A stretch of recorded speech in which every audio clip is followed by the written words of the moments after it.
Bonjour à tous, je suis Kylian Marlier, votre trader formateur. Bienvenue dans cette nouvelle vidéo dans laquelle je voulais comparer le trading avec le poker. J'aime bien faire des comparaisons, j'ai déjà fait le trading avec la bourse, le trading avec le casino, le trading et l'immobilier. Maintenant, je voudrais comparer le trading avec le poker.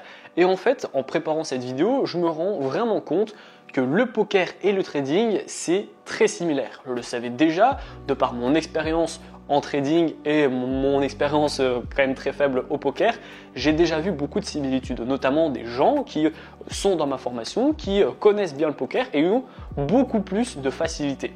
Et c'est vrai, si vous êtes bon au poker, eh bien, il y a très forte chance que vous soyez quand même bon au trading, du moins que vous avancez plus vite que les autres. En fait, on va avoir beaucoup de similitudes sur plusieurs points, notamment le money management, le fait aussi au niveau des lots en trading et de la mise au niveau du poker, en fonction de sa bankroll en fait. Il y a beaucoup également de probabilités au poker et le trading, c'est aussi des probabilités. Et puis, en fait, on va avoir du coup tout ce côté psychologie. La psychologie, c'est certainement ce qui va revenir le plus en trading et au poker. Le fait d'investir de l'argent, le fait d'avoir du stress, de l'adrénaline, d'avoir une succession de pertes tout comme une succession de gains, on se rend compte en fait que le trading et le poker, c'est quelque chose qui est très similaire. Par exemple, lorsque j'ai des élèves qui me demandent « Tiens, cet indicateur, est-ce qu'il marche vraiment à tous les coups? Est-ce qu'il est fiable? Ou cette figure de retournement, est-ce qu'elle est intéressante? Est-ce que si je fais ça, je vais vraiment gagner de l'argent ?» Et j'aime beaucoup, par exemple, vous donner cette comparaison. Si vous avez une figure de retournement et que vous décidez de travailler toujours avec cette figure de retournement, est-ce que ça veut dire que vous allez à chaque fois gagner votre argent parce que c'est une figure de retournement et donc que c'est puissant? Bien non. Par contre, à la longue, si vous travaillez uniquement et que votre stratégie repose uniquement sur des figures chartistes ou des figures graphiques, eh bien il y a très forte chance que sur le long terme, vous gagnez de l'argent. Eh bien en poker, c'est la même chose. Si je vous dis par exemple que vous avez un as, voilà, une paire d'as, et que chaque fois que la partie elle commence, vous avez une paire d'as, eh bien il y a très forte chance que sur le long terme, vous gagnez de l'argent. Parce que une paire d'as, c'est quand même très important, c'est très puissant et c'est quand même c'est quand même une bonne paire directement la plus haute. Il y a très forte chance d'avoir un brelan, etc. Donc c'est quand même très intéressant. Par contre, avec votre paire d'as, vous pouvez très bien vous faire battre par un brelan 2, d'accord? Et votre paire d'as, si vous la jouez en 1 contre 1, n'est pas aussi puissante que si vous êtes à 10 autour de la table. Donc on va avoir beaucoup de probabilités et de ratios risque-gain qui sont similaires justement au trading. Donc je ne sais pas si vous avez une connaissance au poker, je ne sais pas si vous avez déjà justement essayé en compte de démonstration ou en compte réel, mais ce qui va aussi vous choquer, eh bien, c'est le fait du passage en démo au passage réel.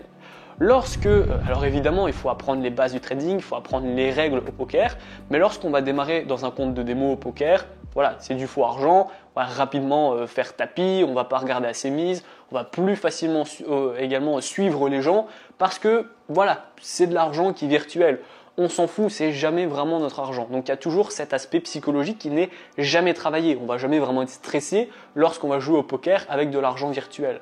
On va jamais non plus avoir de l'adrénaline, à moins qu'on soit vraiment un débutant et que ce soit les premières cartes, mais à la fin, on va vite se rendre compte qu'il n'y a pas beaucoup d'adrénaline vu que ce n'est pas du vrai argent. Et bien en trading, c'est exactement pareil. Avec un compte de démonstration, au début, vous n'allez pas avoir peur, vous n'allez pas avoir d'adrénaline, peut-être vos premiers trades et après c'est terminé. Vous allez avoir plus facilement le fait de mettre des gros lots, vous allez facilement aussi vous positionner sur tout et n'importe quoi. On va voir une petite bougie haussière, on va acheter ou bien on va vendre tout de suite. Et en poker, on va rentrer sur toutes les tables. On va mettre des gros lots, en poker on va mettre des grosses mises. En poker, on va jamais se coucher au trading, on va jamais couper notre position, on va toujours voir des grosses pertes et on espère que ça va remonter un jour. Comme justement le poker, on se couche jamais, on va rentrer à chaque fois et on espère qu'un jour, eh bien, on va faire un gros hit.